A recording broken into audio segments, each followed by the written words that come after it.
on today's StoryBeat. 9 times out of 10, your next level is sitting next to you. Everybody is always trying to get to the top person. But usually, your next level is right here, or is the person under the top person. Because I can guarantee you, I've never met Oprah, but I've worked for her 3 times because of who I was next to. So I would tell people all the time, look to your left, look to your right. That is your way up. This is StoryBeat with Steve Cuden, a podcast for the creative mind. StoryBeat explores how masters of creativity develop and produce brilliant works that people everywhere love and admire. So join us as we discover how talented creators find success in the worlds of imagination and entertainment. Here now is your host, Steve Cuden. Thanks for joining us on StoryBeat. We're coming to you from the Steel City, Pittsburgh, Pennsylvania. My guest today, Okema T. Moore, is an Emmy Nominated PGA producer and rising director. She's created unscripted and branded content for Lifetime, Netflix, and Disney Marvel, including Beat Bobby Flay and The Kitchen on Food Network, Oprah's Color of Care, Founding in Color on Peacock, and Nomad with Carlton McCoy on CNN.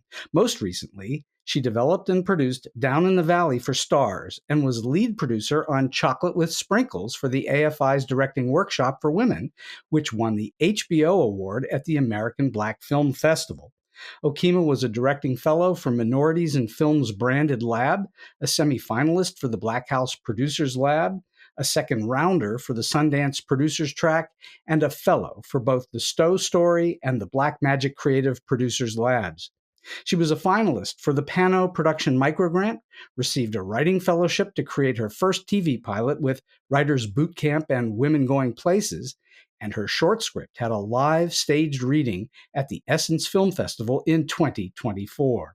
Okema proudly serves on the board of New York Women in Film and TV and the Black TV and Film Collective.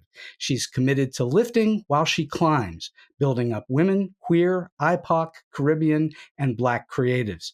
She also happens to be a very fine actress. So for all those reasons and many more, it's a truly great honor and privilege for me to welcome the prolific, multi-genre, incredibly talented Okema T. Moore to StoryBeat today. Okema, welcome to the show. I tell you, I was listening like, who's he talking about? Hi. Talking about you. That's what you don't think about all those things when you're doing them. You're just trying to, 1, pay bills, and 2, pay your spirit. So you just kind of do it. And then you hear it out loud. And it's like, man, I've done a bunch, huh? Okay. You've done a bunch. And what a great phrase, to pay your spirit. I think that's great. Well, because I worked on Wall Street for a long time, and child, all it did was pay my bills. My spirit was absolutely in the deficit. And now that you're in the arts full time, it's a little different, isn't it? Yes. Now my spirit is in all kinds of wonderful overflow, and my bills are in a deficit, but it's fine. Well, if you keep doing what you're doing, your bills will take care of themselves. Well, they've actually been pretty good for the last 5 years, but this last year, boy, post-strike, it's been rough. Oh, I bet. Were you out on strike with everybody else? So funny enough, I was filming Down in the Valley because it was unscripted. So we were legally able to film and not be able to be, crossing any lines or problems, because I'm SAG-AFTRA, PGA, yada, yada. So I was like, we can't be scabbing out here. I need jobs. But we were shooting for a majority of the time that the strike was happening. So what I usually do is I, through my S Corp, give filmmaker and creative grants. So I was making money and a lot of people weren't. So I was giving quite a bit of it away. But then my money went away and I was like, well, nobody's giving me any. So I'm going to just relax. In my opinion, you did the right karmic thing, and that will pay back dividends later. I agree, because I can also say that since I left corporate America, I don't know that I would have been able to float myself. It's going on 10 months this long without being, quasi-destitute, prior to being in a space where I was able to make enough to be able to have a stash to do that. So I'm grateful. That's a real psychic change for you. That's really in your psyche. It really makes a difference. It lets me know I'm where I'm supposed to be, even when it feels like I don't. I quit every week, but I'm still here. But you're fulfilling your heart's desire. I am. And I'm also able to like magnify and amplify voices and stories of people that may not be able to have that. I'm also able to bring home information for folks that look like me that may not get into the rooms and spaces that I'm blessed to get into. Mm-hmm.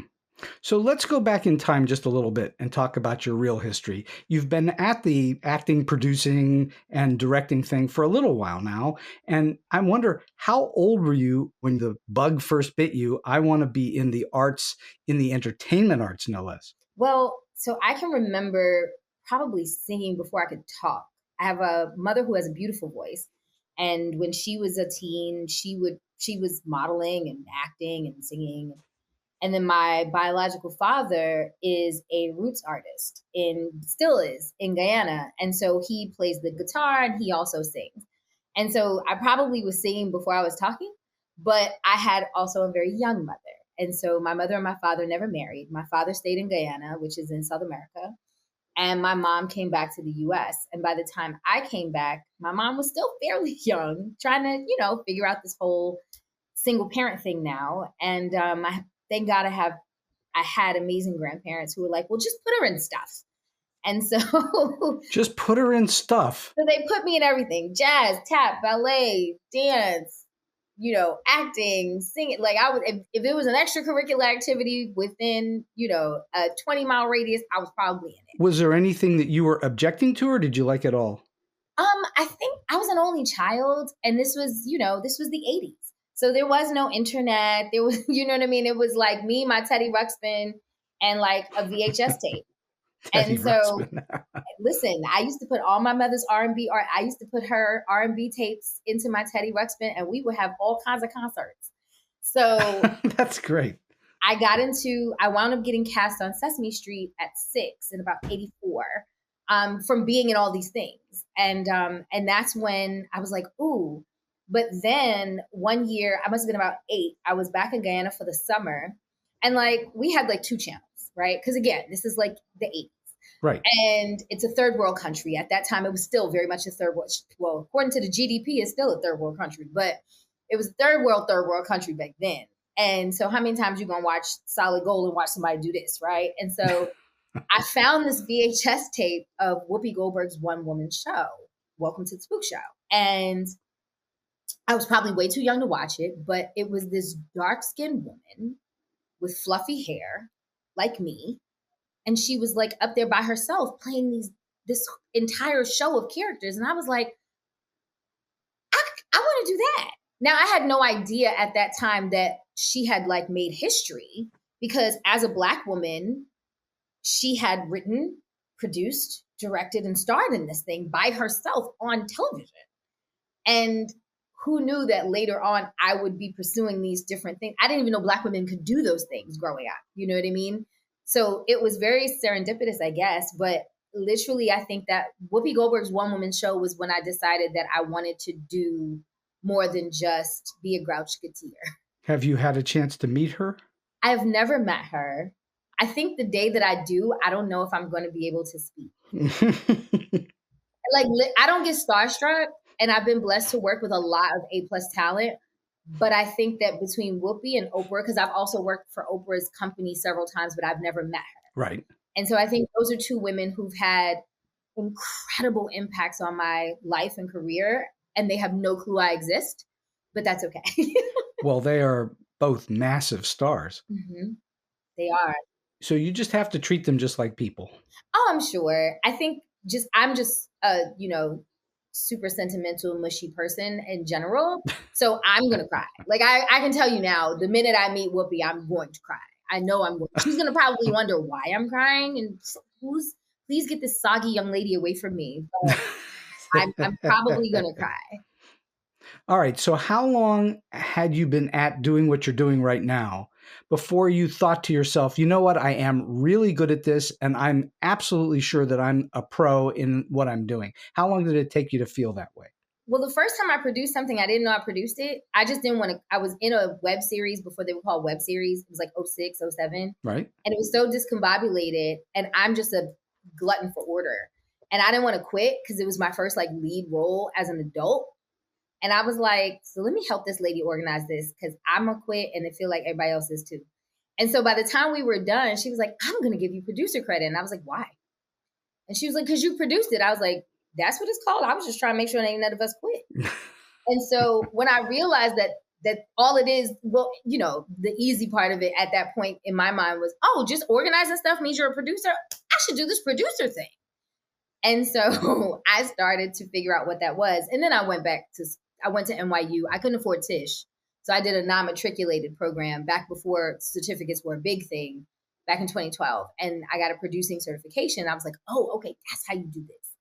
And so then I knew that I loved acting. I knew that would always be there. But I was like, you know what? I can really do this producer thing. And so I started producing like my own stuff and then stuff for my friends. And by 2015, I knew that, you know, hedge funds and Wall Street was great, but it wasn't. And so I took the leap and I quit and I started doing it full time. And did you feel like you were in it right away? Did it make sense right away to you? No. I left my very nice 6-figure job at a hedge fund. If you saw Inventing Anna, Fortress, that place that she tried to swindle, yes, that was the last corporate job that I had. I was working for the global head of sales at Fortress. Wow. And so I left there to become a $10 an hour PA at the age of 36. So no, I was not a professional and in it when I first started. I was asking people, did they want their coffee your color or mine?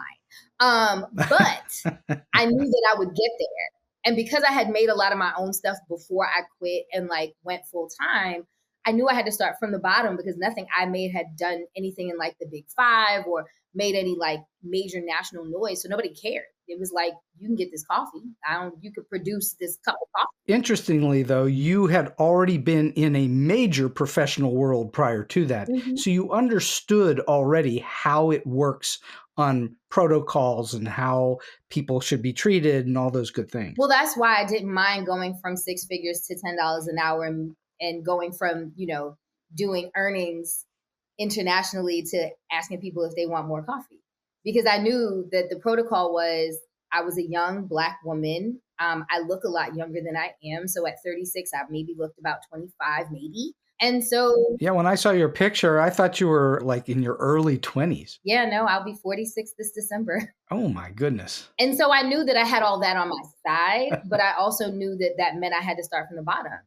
And I didn't have an ego about it. It was like, all right, well, if that's what we got to do, that's what we got to do. But it was great because I joined NIWIFT as a member. And in my mind, I was just excited that I had done enough to get in. And so they had a talk one day. And maybe about 2 months before that, I had woke up like 2, 3 in the morning bawling. Like, I left my job. All I'm eating is cereal and tuna. This is terrible. I want to go back to restaurants. Like, it was bad, right? And I was watching TV, flipping through the channels, and Oprah's episode of Oprah's Masterclass came on. I had never known about the show, didn't know anything about her episode or anything, but her episode is probably one of the most impactful ones. And after watching her episode, my tears of woe is me turned into tears of, oh my God, I can make this happen. I don't know how, but I can. 2 months later, NIWIFT had a talk, and they were like, the director of Oprah's Masterclass is coming. And I was like, oh my God, I just watched that. I'm going to go. And this little blonde hair, blue-eyed lady walked in, and I was like, well, who's that? And they were like, the director. I was like, of what? And they were like, Oprah's Masterclass. I was like, Black Oprah? And they were like, yeah, because I hadn't watched the show. So I didn't know that the masters were everything. They weren't just Black people. And so by the time this lady stopped talking, I wouldn't have cared if she was pink with purple polka dots. I was like, I will do anything that you need me to do because your story is incredible. And I will, like the DJs used to have, I was like, I will carry your records for free. What do you need? 3 months later, I got my first job in television. I think the listeners of this episode should pay special attention to what Okema has been saying for the last couple of minutes. When you start at the bottom of something, you have to be willing to do a lot of things that you might in your mind's eye think, oh, I don't want to do that. But if you start there, what will happen is you're going to learn a whole lot about what it is your job will entail. Am I right? Yeah, but you also learn what to hire when you move up the ladder. Mm-hmm. You know what I mean? Like when COVID hit, I became a COVID officer simply because I knew as a producer, I would have to hire these people and I didn't know how long this would last. I needed to make sure that people didn't die on my watch. So I became a COVID officer, not because I wanted to be one, but because I knew I would have to vet this, and it was so important because it literally could be life or death. So I got my certification and I did it. And honestly, being a COVID officer is how I got my first branded directing job, because I was 19th and Park's COVID officer, knowing I could do more, watching everybody around me do what I wanted to do. But A, I needed some money, and B, I really wanted to know what this job meant so that I could hire properly later. And then one day we were doing a project for BET, and the director kind of fell out of pocket, and they were like, "Okema, you direct, do you want to do this?"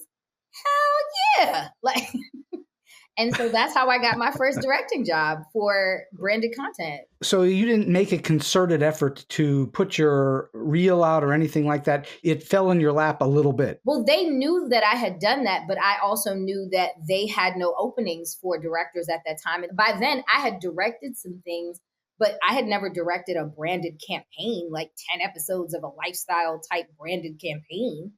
And so when the opportunity arose, they were like, "Have you ever done this before?" I was like, "Well, not this exactly, but I can do this." And so they were like, "All right."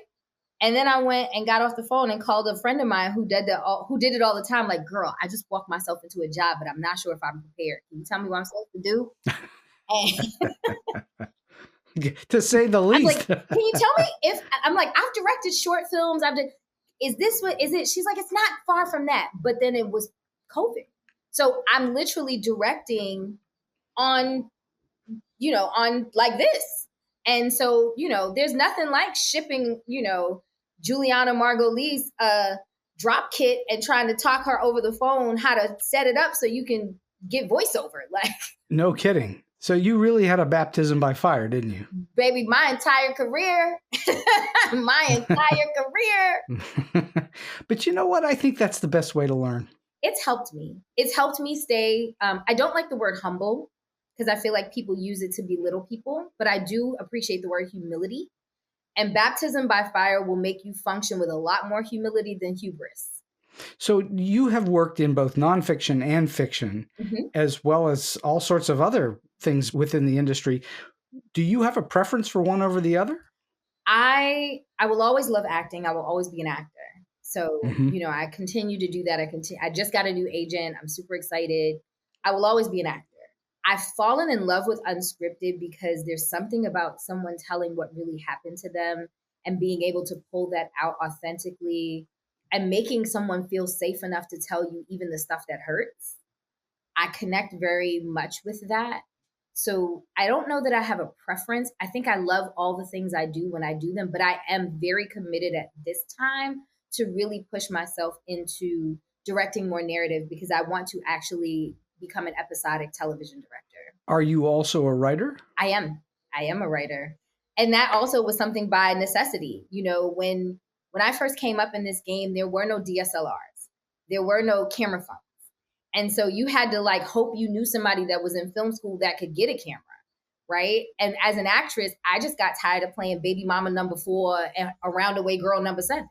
So it was like, well, I'm a journalist, I'm a writer. Maybe I can write something. But I was like, I don't have no money, so how am I make it? Because I can't afford cameras and film and all that stuff. And so I started writing, again, out of necessity. I always wrote poems and short stories and songs. And I was like, well, those same ideas work in television and film. You just have to learn the format. And so for me, I will buy all the books. I will go to all the workshops. I will do all the things. I will talk to people. I will have people read it and redline me to death. All the things, if I want to do something, I'm going to do all the things that probably will bruise, if not scar my ego for a little bit, so I can get better so that I don't have to go through that again. You're doing exactly what you're supposed to do to learn what you ultimately want to achieve. You clearly have done that all your life. You must have done something like that to get into the market, the business of finance for a while. You must have also studied that really hard. Oh, yeah, no. Funny enough, I went and took the test for my 6 and my 63. I didn't pass the test at first for my 7, but I also realized that I was still auditioning and performing nights, weekends, holidays, da-da-da. And I knew that if I became a full-fledged investment banker, I could never do what I was doing.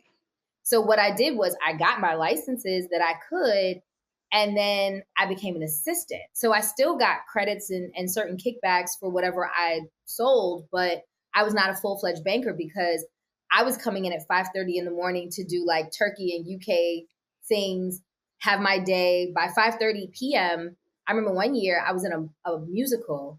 Literally, I would leave the office at 5:30 p.m., get to the Richmond Shepherd Theater, tiny little theater on like 23rd Street, by 6, be in hair and makeup and on stage as the lead, like 9 solos. It was bananas. And I did that for like 4 months, not a dime. Did not get paid for that show, not one dime. But that's how I wound up working with the woman who would then, years later, have me headlining at the August Wilson. Again, the smart way to play it. In this business that we're in, sometimes you have to give it away in order to get the gig down the road. Yep. You can't always make money in the beginning of the career. Now, later in your career, you can't do it for free unless it's charity. No. Yeah, like philanthropy is big for me. And so because I didn't have a lot of me's coming up, and the ones that I had, I really cherished. So I always wanted to be that for someone else. Because like that woman that I talked about that was the director of Oprah's Masterclass, her name is Annetta Marion. She actually was the producer for the Michael J. Fox documentary recently. She's amazing. Oh, really? But she is to this day one of my sister friends, still a mentor and sponsor for me in this business. She wrote my PGA recommendation. She writes my recommendations for anything I apply to. Like she is literally a staunch resource and supporter for me. But that was because I was willing to work for her for pennies on the dollar when I first worked for her. But I did that. I think I was making a whopping $636 a week. Wow. Don't spend all that in one place. Baby, listen. And then fast forward, that was in 2017. Fast forward to 2020, and I was making more than that per day on Oprah's doc on COVID as a field producer and director. Mm-hmm. So like, that's the other thing. You may take it and give it away in the beginning, but it's not like corporate America where it's going to take you 10 years to rise the ranks. If you show up and show out and learn things and are pleasant to be around and like really set yourself up, it won't take long to really fly by where you are. I agree. In the business that we're talking about, in making documentaries and making narrative films, if you can get people who are eager to make their bones and you can get them on board for a limited amount of money, you can save yourself some money as a producer, but also you are helping someone to learn the trade. Yeah. And though you're being taken advantage of and then they're taking advantage of you, et cetera. It's cyclical. It is cyclical, but that's how it's happened for a very long time. And I don't necessarily advocate that we have people working for nothing, right, but yet that's where the proving ground is frequently. And I mean, to be honest, post strikes, the wages have dropped 20 to 25%. So we're back at a lot of those not nothing, but not super something rate again. Indeed. So I want to chat for a moment about things that you have actually done. For instance, how did you get on The Kitchen or on the Bobby Flay show? How'd that happen? So anybody who knows me knows I will watch Food Network for hours. Like I chopped. Are you a good cook? I am now, working with all of these amazing chefs. I say it all the time. I am an unofficial graduate of the Food Network School of Culinary Arts. My first culinary show was Chopped. I got on Chopped because I was in a show on Brick TV called Brooklynification, written by Chris Poindexter. It did really, really well. And the producer for that happened to do that as like a side piece because it was a narrative like series. It was like a web series that Brick TV had done back in 2016. And so I got on that show and that producer was like, hey, I know you produced. I'm looking for an associate producer or like a swing producer for Chopped. Would you be interested? I was like, oh my God, I love Chopped. I watch Chopped all the time. Oh my God, I would absolutely do it. And she was like, now you're not going to be in the studio most times. We'll have you produce the special episodes. So like we had one episode where like it was grandmas, all the grandmas got drunk. Baby, it was a mess. We had to push up lunch because one grandma was a little tipsy because she wasn't a drinker, but adult peer pressure is a B. And so working on Chopped is how I wound up I was the like swing coordinator for Chopped. And then I got to produce the special episodes. So like the kids, this was before Chopped Junior was a thing. So like the kids, the grandmas, they would take me in and let me work with those contestants. Cause again, like I'm just good with people, I guess. And so from Chopped, there was a EP at Chopped who then was working with someone at Beat Bobby Flay. And I was like, oh my God, I love Bobby Flay. Yes, I'll do that. And so I wound up going over and becoming a segment producer for Beat Bobby Flay. And again, that person a few years later, I was looking for a gig. I was between gigs and she was like, I know somebody at the kitchen. And I was like, I love the kitchen. I'll go over to the kitchen. But the kitchen was real, like Chopped was busy, but not hard. Beat Bobby Flay was very challenging because I had never been a part of the producing side of the competition stuff. But the kitchen was where I felt like a true television producer. Because I wrote everything on Beat Bobby Flay, I wrote all of Bobby's stuff and the judges' stuff for my episodes as well. But on the kitchen, we were training recipes. We're working with, these 5 huge chef personalities, 3 of which are Iron Chefs. And so it was there was a lot at stake and it wasn't a competition. So we were running a talk show that just happened to be cooking. Right. So I'm like, they're listening to me on the floor. I got my little headset. I'm like, okay, we're getting ready to come in. I need you to do your intro. Remember, let's run over. And so that was probably the first time. That was 2021. I think that was the first time in culinary. I was like, holy crap. I'm like a real TV producer. Oh my gosh. Still in the middle of the pandemic, no less. Yeah, that was when we just had opened up, when they had just given concessions for TV to come back. And we were making food television. So we were heavily quarantined, heavily masked, always literally tested every day. That must have been very challenging to do. It was a lot. It was intense, but it was so worth it because I learned so much. Plus, it's 5 hosts. 5 hosts. It's 5 hosts with very high profiles and things. And unique personalities. Yes, that is a great way to put that. And then add to that, it's 6 segments. But again, whenever I'm working on a show, if I'm up here, wherever I am, whoever's with me, that's right underneath me, I want to bring them with me. And so I had an amazing associate producer. Well, she was a PA. But PAs in that sense are not gopher PAs on set. She's a PA, so she's making sure we have all of our ingredients. But she's also, I knew she was really smart. She had been there much longer than I had, and she wanted to move up. So I would give her her own segment to write herself. I would check it or whatever, but I'd give her her own segment to write. And then my associate producer, I gave her 2 segments, and then I did my 3 myself. So I, of course, had to overcheck them, whatever, but I wanted them to get some autonomy for the work. So did you have to do a lot of research to work on that show? So there was enough research that had to be done because if we were, say we did one episode was Father's Day. And so there's no research for Father's Day, but, Jeffrey wanted, crab au poivre over steak. I didn't know what the hell a crab au poivre was. So I had to look that up, right? I don't know what it is either. All it is creamy crab on top of a steak, child. But okay. And I don't even eat steak, but it looked really good. But we had to find segments to do. So I loved that part of the job because I had a girlfriend who had just started a printing press business. So I had her we wanted to give the guys Father's Day gifts. So I had her make them really cool aprons. One said Quiche the chef for Jeffrey, because he's a little bougie.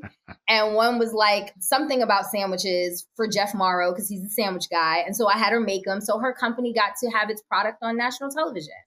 My AP got COVID when we were getting ready to go shoot. So she couldn't work. So my PA became the AP. So when we were done, I was like, listen, she AP'd this. I don't know if we can give her that credit now, but if not, next season, she's been kicking ass all season. She needs to be an AP. Well, the next season she got promoted to AP, and I just wrote her a recommendation recently, and now she is an AP over at the Kelly Clarkson show. That's what I mean by wow. People have lifted me up, so I try to make sure it's the same thing. And the same thing happened on Down in the Valley. I had a PA who just showed up and showed out. Her research was stellar. And by episode 5, she had been bumped up to AP. So on a show like The Kitchen, Is it scripted in any way, or you just set the segments up?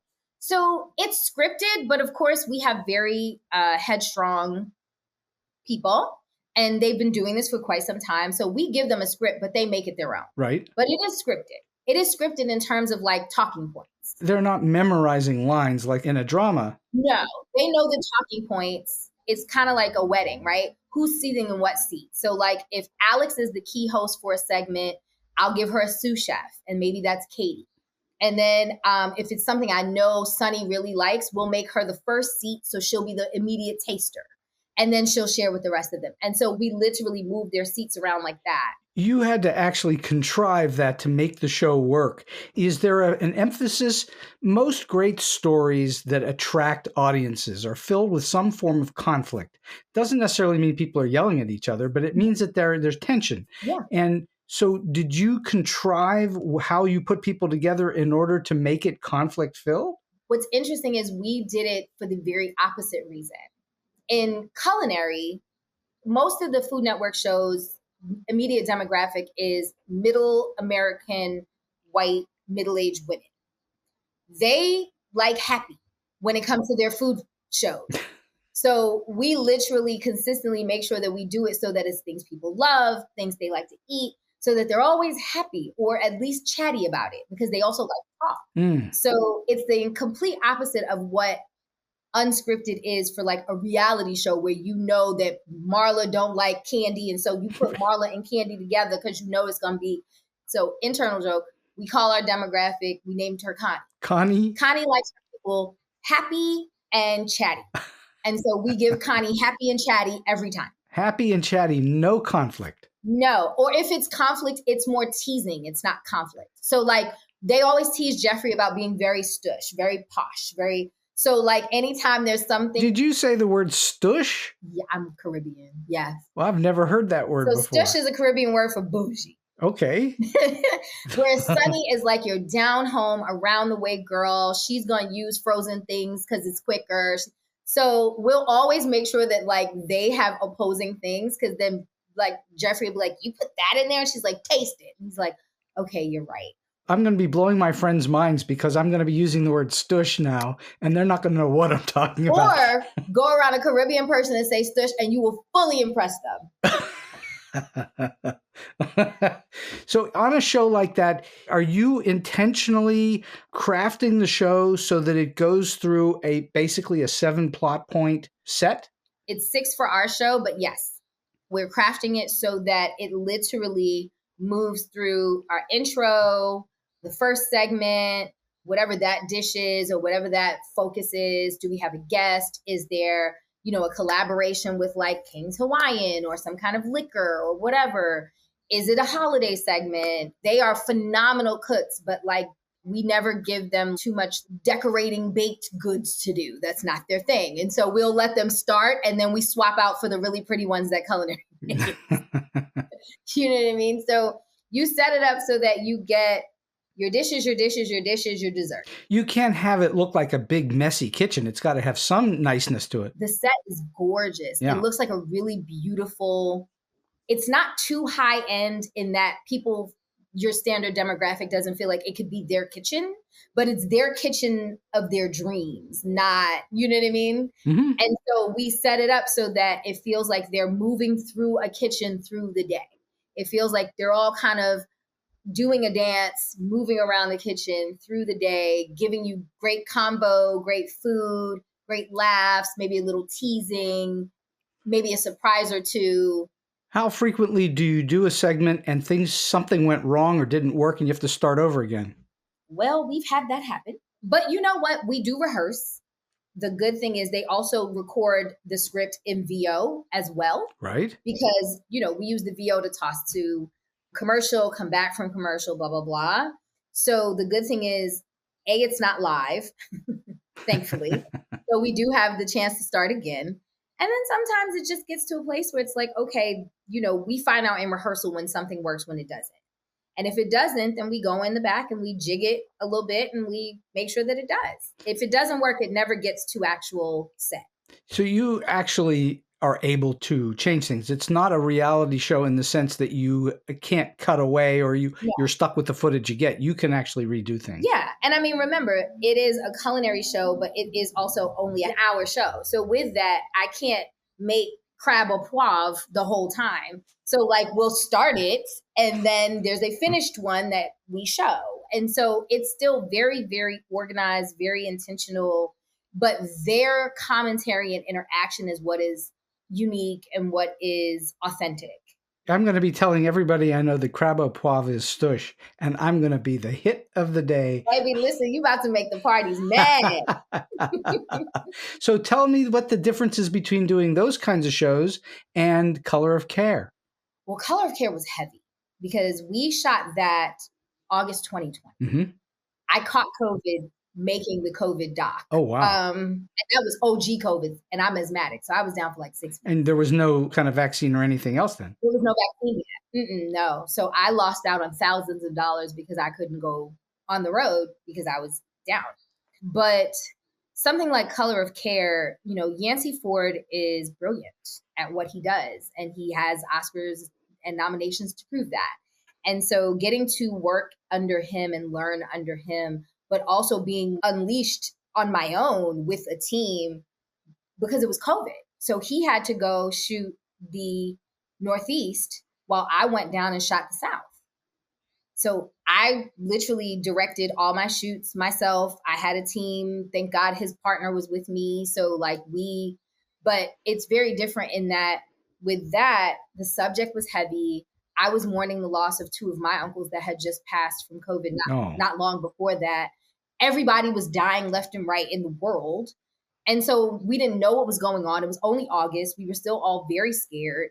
So it was just a lot heavier to work through, but it also kept us all so close and so caring with each other, with the subjects. Like for me, having to direct that, it was about people. It's about the healthcare disparities in Black communities during the COVID crisis. And so I'm talking to people about their lost ones. So there's a certain level of fragility in your subject that you have to be able to balance, and you have to be able to care for, but still get what you need. And then I'm talking to experts, and some believe in what's happening and some did not. And so it's having to understand that just like as an actor, I can't judge my character. I can't judge this person's stance, but I can challenge it, you know, to make sure that I get a full breadth of their stance versus what is popular stance or vice versa. So it's much more cerebral with like A Color of Care or even Down in the Valley. I mean, with Down in the Valley, a lot of the people we were portraying are people that society often dehumanizes, whether they're strippers, sex workers, or just poor and Black. And so it's taking the dehumanization of this person, digging into their story, not judging them, but giving them a chance to feel uplifted and humane and seen.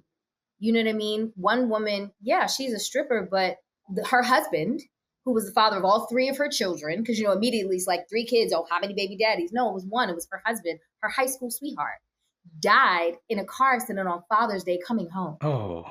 And so that's awful. He was the breadwinner. She was a stay-at-home mom. So now she's got to figure out how to take care of her and 3 little kids without a husband.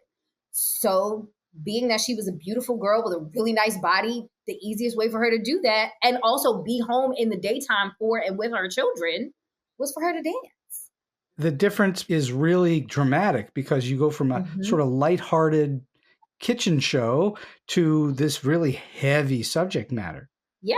But you have to, I know for me, I'm very empathic when it comes to energy and things like that. So I would go back to I wouldn't hang out really. I'd have dinner with everybody, but then I'd go back to my room and like light a candle, take a shower, pray, journal, just get that out so that I'm not taking all that to the next day, because the next day we could be like in the park with a mom and her kids. And what would happen to you if you didn't do those things?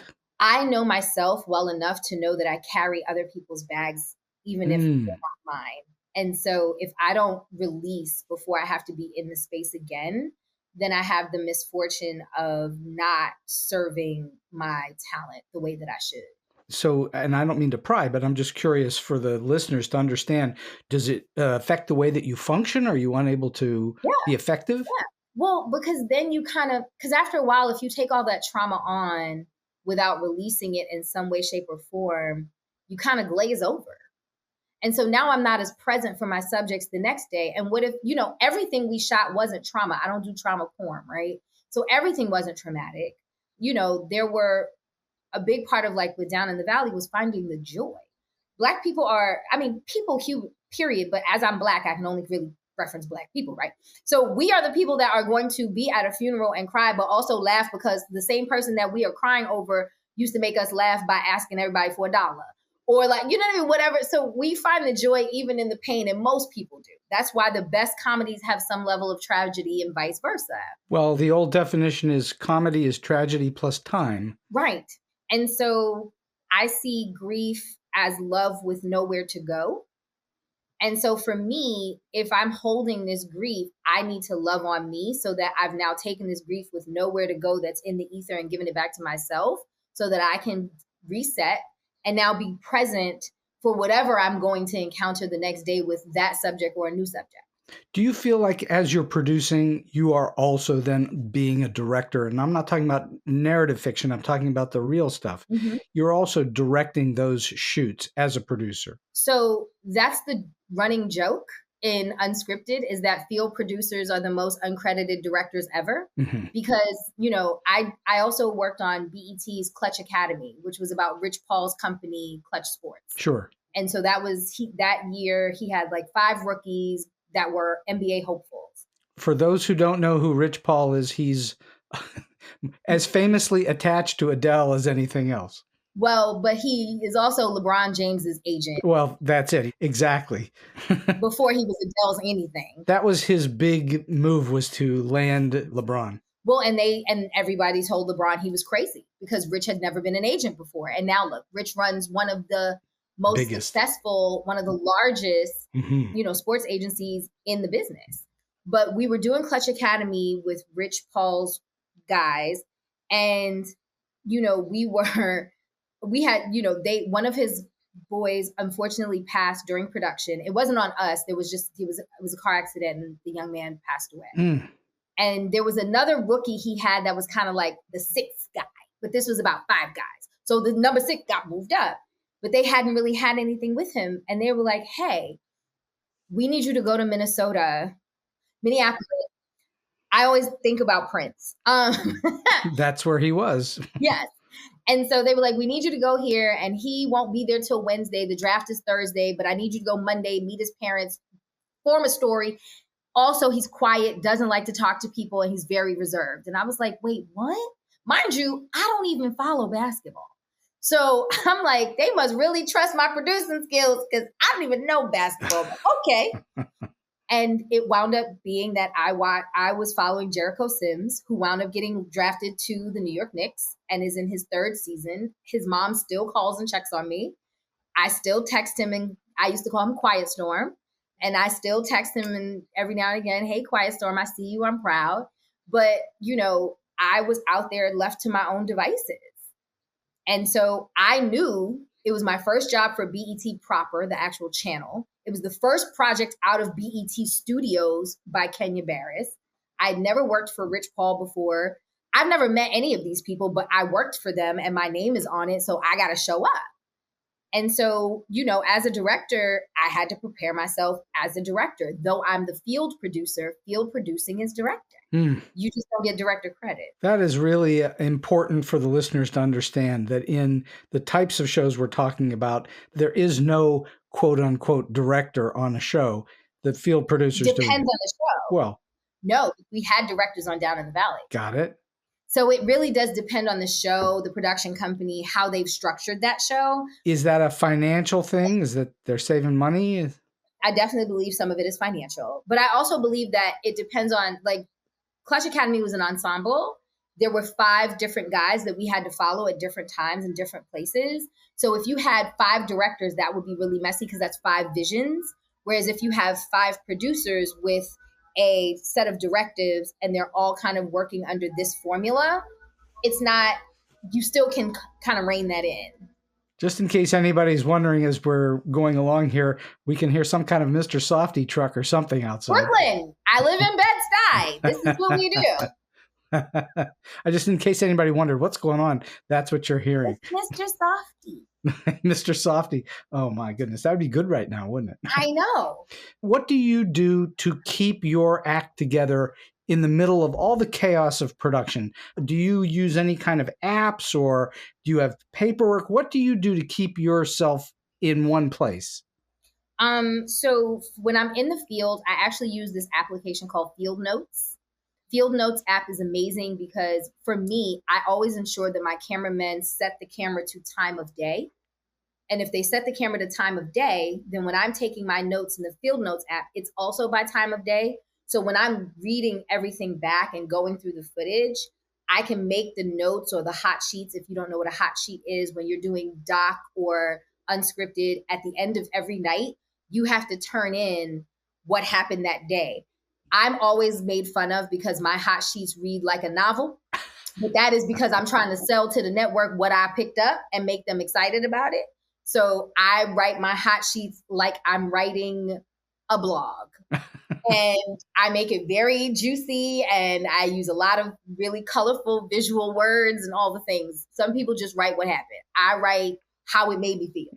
But you know, I do everything like that so that when I'm going and scrubbing the footage, because a lot of times what I do is also story produce the things I field produce because I'm also a story producer. So they wind up getting a 2-in-1 with me. So when I'm looking for things, if it's by time of day, when I'm watching down the raw footage, I can find things quicker. So the Field Notes app, plus with Field Notes app, you can drop it directly into your Google Sheets or Google Doc from the app.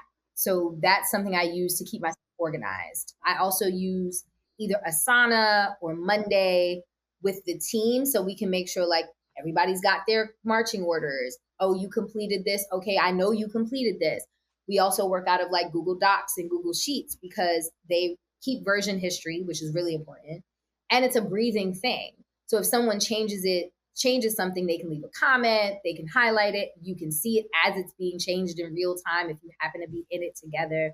Those are all tools that really, really help me keep organized and keep us kind of moving. Do you issue call sheets every day?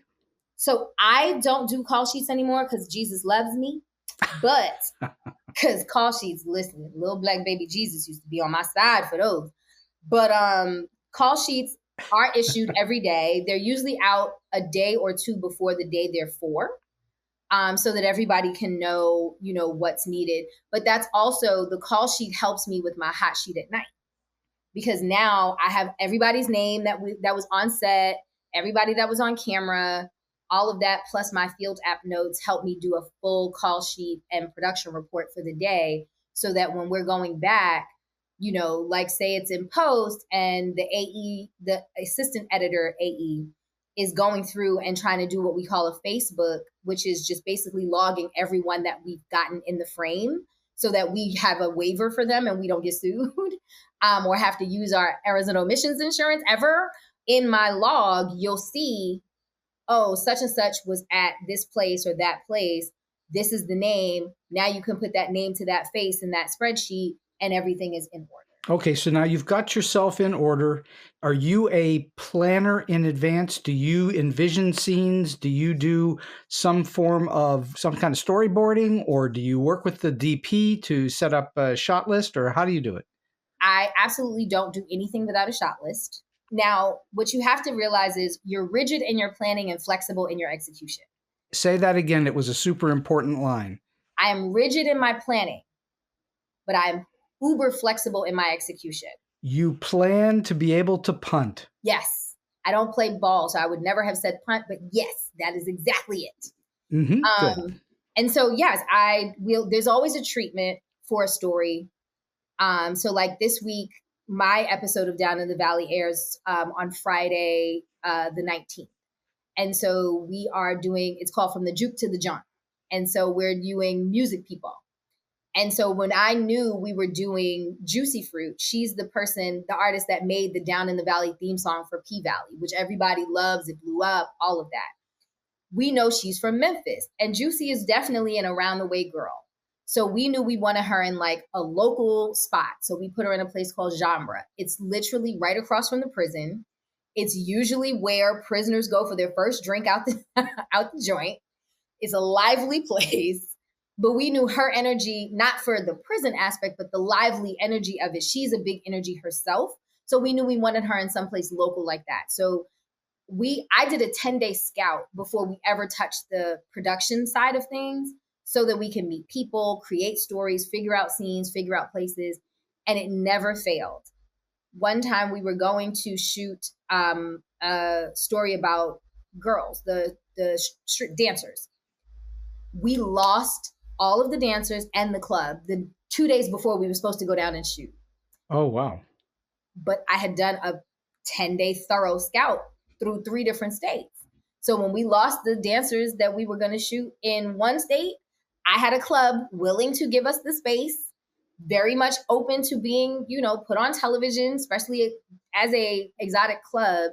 Being related to anything P-Valley in that region is huge. So they understood that this was beneficial for them. They didn't charge us a whole lot. They had really awesome girls, some of whom I had used as background dancers for when we shot Juicy. Oh. So I knew girls that had stories. So it's like you have to do all your planning because you never know when you swear you've got a scene, you're going to get it, it's going to be great. And then the network calls and is like, you know what, we thought about it. We don't really like this, but I shoot tomorrow. I know, but we don't like it. What else can you get? But I shoot tomorrow. So if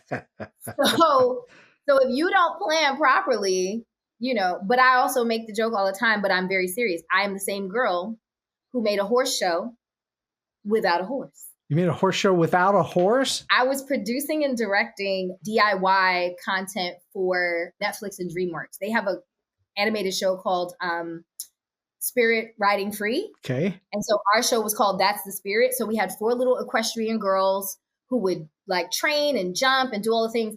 And we had gone to like the big thing in Cheyenne and we had our girls with us. And there was like, you might as well call it horse COVID. It was before COVID happened, but it was this big horse outbreak virus. Huh.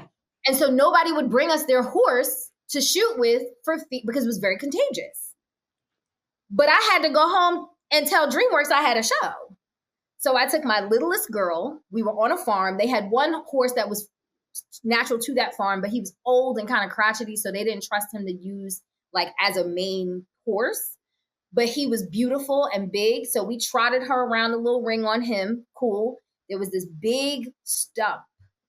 And I said, is that stump attached to something? Like, is it? They were like, well, no, it moves. It's just so big. I was like, great. I need 3 guys. I had them turn the stump on its belly.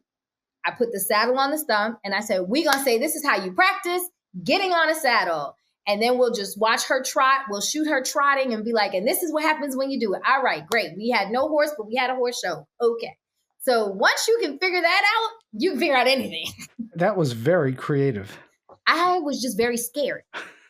Well, so I did what I could do to make sure I couldn't tell these people that I didn't have a show to give them. What's the old saw, necessity is the mother of invention. So you're forced into it. You got to figure something out. I just knew that I was new on the team. They flew me to Colorado and I had to go home with something. That's an awesome story. Now, do you do the same sorts of things when you are working on a truly scripted narrative fiction shoot? You're just as creative. Yeah. I remember I was shooting it was my first film and I knew nothing. It was like 2012, 2013. And we were shooting in this studio that we could afford. It was old. It was cold outside and the pipes are knocking, but we're shooting a monologue in the studio.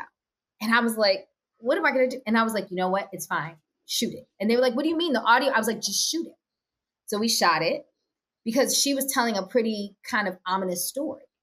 I said, okay, great, shoot it. So we shot it. I said, get some wild sound of the knocking. And so when we were in post, I said, try to isolate it as much as you can, turn her up, don't distort her, but turn her up. I said, now add the knocking all over. And then add some, because she was talking about how she was like talking to herself. I was like, okay, go in the booth and whisper and just say really derogatory things. And those are her evil thoughts. And the knocking is her heartbeat. And okay, great, we got a scene. Wow. Good on you. That's really clever. But because I had horrible sound and I needed to make it okay. Well, I think what you're saying is probably true on so many productions.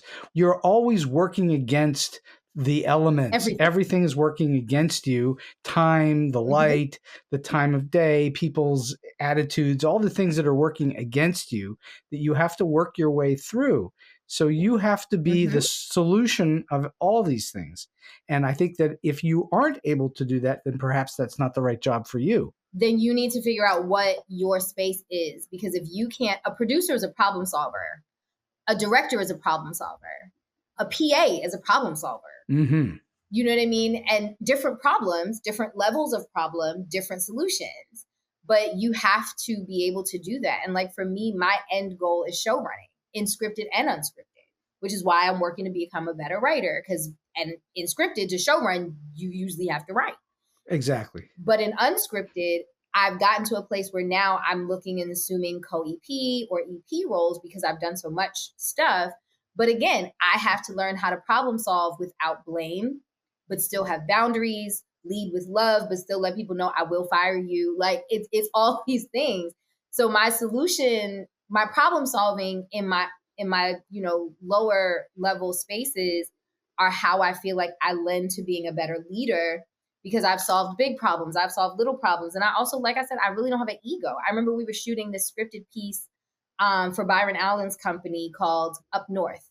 We were shooting, it was in the projects. We were outside, it was cold, and we needed to shoot in a jail. And so in New York, if you shoot in a prison, it's usually in Queens detention because it's the only working prison that also still has like empty cell blocks. They showed us the bathroom. And I guess it was the bathroom that the guards and stuff use. I wouldn't let someone I hate use that restroom. It was so ridiculous. And this is pre-COVID. So I can only imagine what COVID was probably born in that bathroom. And so I knew, as I was the associate producer then, but I was doing all the producer work because the producers were brand new and they had never done anything. And so, right. And I was like, okay, cool. I said, I had the PA. Now, I knew I could have gotten a PA to do it, but I knew if I wanted the PAs and everyone else to work really hard, I would have to do it. So I had them go give me those long gloves, some soap, some bleach, some toilet scrubs. And there was an open cell block we weren't using. And I was like, all right, we're going to use the buddy system. And so I scrubbed several of the toilets in that cell block, put in air fresheners, some toilet paper, some napkins, soap, some lotion, a little, made it decent. It was like, y'all go two at a time. Somebody stand at the top of the block because there's no doors. So you go and use the last one that I cleaned, go for it, whatever. Anything I needed from that day till we wrapped, I got. Because I was willing to scrub toilets in jail. That's amazing. So it's like, once you decide I have no ego on this thing, but I have humility versus hubris. I have integrity. I care about everyone from the PA to the showrunner. Then people will usually help you help them. And then the people that don't, you still have to kind of deal with it. I've dealt with plenty of attitudes and ugly folks and all I could do is just suck it up. If it was someone that was my subordinate, pull them to the side. Hey, so what's happening? And if it was someone that I was subordinate to, I had to just, reconcile with myself that they're in charge. And so I need to figure out how to balance this enough so that I am not resentful. I don't give that energy, but also I don't get run over. What you're talking about is, I think, the essence of leadership. Well, because soft skills are hard. They certainly are. Soft skills are hard and they're not often talked about, nor are they usually taught. I actually am working on putting a workshop together literally for set etiquette, industry etiquette and soft skills. There's not enough of that going on. You should write a book, and when you do, you'll come back on and we'll talk about that. That is not a bad idea. What's the most fulfilling thing about being a producer and director? Watching a thought then become something I can watch on television. That's so cool. Like, I remember I got hired to develop Down in the Valley with Nico January 2023. And so I can remember when all of this was just words going into a pretty deck. And tomorrow I get to watch the episode on television that I literally bled, sweat, and cried over. And so that's what's amazing about what I do, is that I can watch a thought, mine or someone else's, become an actual thing. Well, I've had the great privilege of seeing the same thing happen, where something goes from a thought to a worldwide phenomenon. So I get it. And there is nothing like it. Listen, I auditioned for Jekyll and Hyde a few times, so I see. I get it. Well, that's been a big, great, fortunate thing for me, but we're not here to talk about Jekyll and Hyde or me. And I've been having the most really powerful and marvelous conversation for an hour now with Okema T. Moore. And I've just really been enjoying this thoroughly, but we're going to wind the show down a little bit right now. And I'm wondering, in all of your experiences, can you share with us a story that's either weird, quirky, offbeat, strange, or just plain funny beyond the amazing ones you've already told us? Yes. Let's go with funny. Funny is money. Yes. It was on Down in the Valley. We were shooting someone, he's in the next episode that's coming, episode 5. No, he's in episode 4. His name is Jimmy. Jimmy Duck Holmes. Okay. First of all, the name alone, right? He runs the oldest still standing, functioning juke joint in the Delta. Okay. It's called the Blue Cafe. And the Blue is an interesting place, but Mr. Jimmy makes it even more interesting. So we were doing a scout with Mr. Jimmy, and he's like, so tell me, little girl, how'd you get this big job? And I was like, Mr. Jimmy, do you know how old I am? And he was like, I'm 75, so you a little girl to me. I was like, well, you right. And he goes, it doesn't matter to me how old you are, but you a little thing. How you get this big job? I said, Mr. Jimmy, you an old man. How you still walking around? He said, I ain't old. Have you listened to my songs? Do you hear what I say?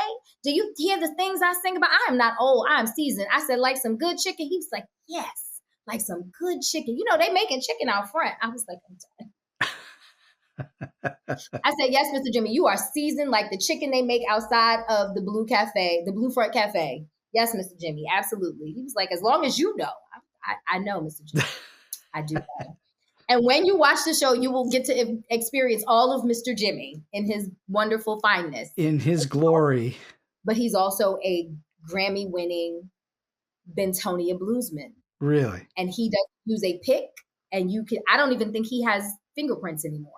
But the way that man can play a guitar is insane. He does not use a pick. It's Bentonia blues style, and it's phenomenal. But the lyrics, honey, the lyrics. Mr. Jimmy got better bars than half these rappers, okay? So he writes his own work as well. Absolutely. But if you ask him, everything that he's written, he's either lived or seen. Wow. That must be one heck of a life. Oh, yeah. Well, also, I just honor him so much because the Blue Front is attached to his concert hall, which is the cotton gin he used to pick cotton and sell to. Oh, my goodness. That's something. So he owns that entire piece of land. You going to write his biography, make his story? I am not writing Mr. Jimmy's biography, but I do have a good time, and I do plan to go back and visit Bentonia with the population of 700 and something people. Yes. That sounds like a movie to me. I mean, it could be. It could be. But Mr. Jimmy drives a hard bargain. I don't know that I can afford Mr. Jimmy's life rights. Well, you know, that's where financiers come in, and you may know a few of those. So last question for you today, Okema. You've just shared with us huge amounts of advice throughout this entire show, but do you have a single piece of advice that you like to give to those who are maybe starting out in the business or might be in a little bit and trying to get to that next level? 9 times out of 10, your next level is sitting next to you. Everybody is always trying to get to the top person. But usually your next level is right here, or is the person under the top person. Because I can guarantee you, I've never met Oprah, but I've worked for her 3 times because of who I was next to. So I would tell people all the time, look to your left, look to your right. That is your way up. You're always looking for that degree of separation to the next place. Yep. And it's really hard to get to the top person, especially now because everything's so accessible. The ranks close very quickly and very hard. So the easiest thing to do is like, if you're trying to meet Ava, Ava's not going to have time to meet you 90% of the time. But Ava has an assistant, and Ava's assistant's dream is to be Ava. So if her or him, whoever their assistant is, can bring Ava the next whatever, that's their closest thing to being Ava. So if you take your wonderful story to Ava's number 2, number 3 assistant, and it's as great as you think it is, they can then get it up the ranks, and now look how good they look, right?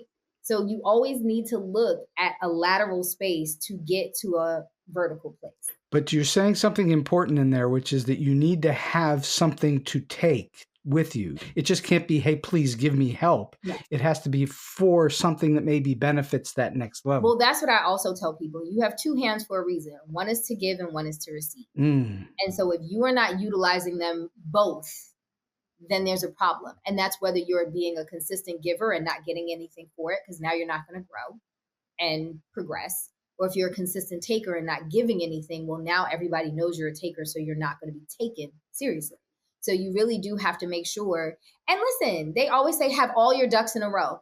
Sometimes one of them joints is going to be a pigeon. It's okay. It's okay. But if you are trying your best and you have something, it's okay if all your ducks are in a row, but number 7 doesn't quack. It just kind of, it's all right. Well, it's pretty rare to hit it 100% out of the park. For anyone. Ava don't hit it 100%. Well, your best baseball players are hitting at 300%, which is 1 out of every 3. Right. So if you're doing 6 out of 7, that's really great. Yeah, but it's okay if you're doing 2 out of 7. Sure. At first, right? Because now you study, why did I only have 2? How can next time I have 3 or 4? And so it's up to you to understand, I don't have to be perfect. I just have to get better. You have just given us a masterclass in exactly how to be as a human being in the arts. I think that's really fantastic stuff. Okema, this has been such fun for me and so really revealing and educational and all these wonderful things. And I can't thank you enough for your time, your extraordinary energy, and all this brilliant wisdom. So I thank you so much for being on the show with me today. No, thank you so much for having me. And, I know that this interview is about me, but I wouldn't be here if you hadn't done all the extraordinary work that you've done. So kudos to you for all that you've done. And for now saying, I've done all this great things. I want to make a platform to put other people up and elevate them. So thank you for that, because without your footwork from the beginning, we wouldn't be here.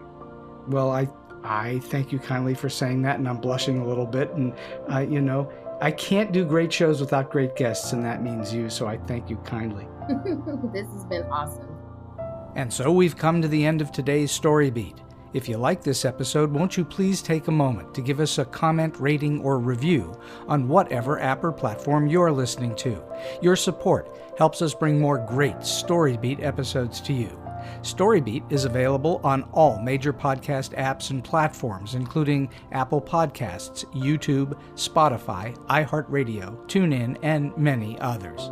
Until next time, I'm Steve Cuden, and may all your stories be unforgettable.